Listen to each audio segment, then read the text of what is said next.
dos bebecitos comiendo.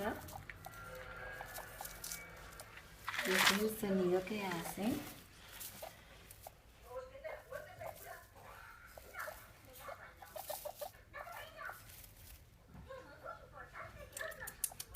Timo. Son Timo y Nar. Nar es el tímido, el de la carita marrón oscura. Es muy tímido, Nar.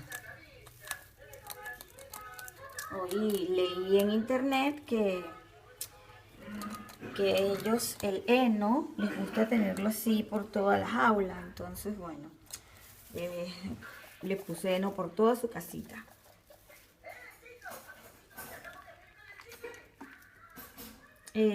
Tenemos a Timo, que es el de marrón claro, antes. Entonces por eso es que Nar, que es el de carita marrón, es más tímido.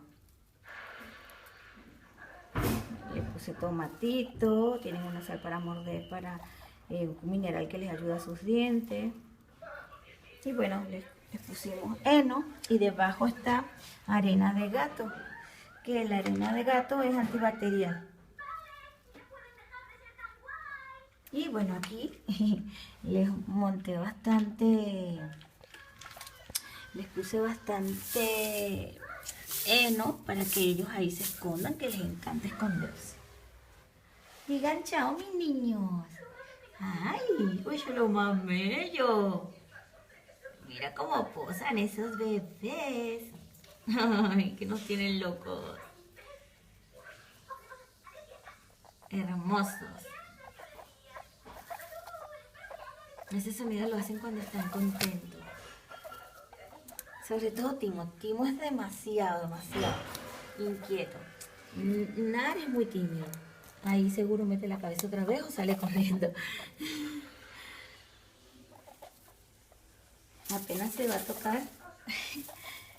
Apenas se van a tocar. Son muy nerviosos. A ver si lo puedo agarrar. Nar es nervioso. Nar es muy nervioso. Este es Nar. Ay, no, mira, no deja, no quiere.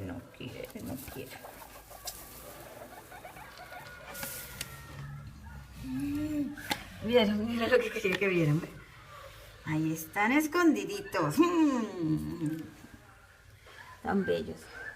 Amo los cobayas.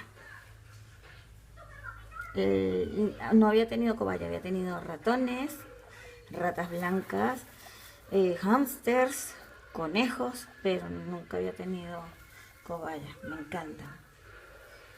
Siempre fue mi sueño tener cobaya y bueno, aquí tengo dos más hermosas.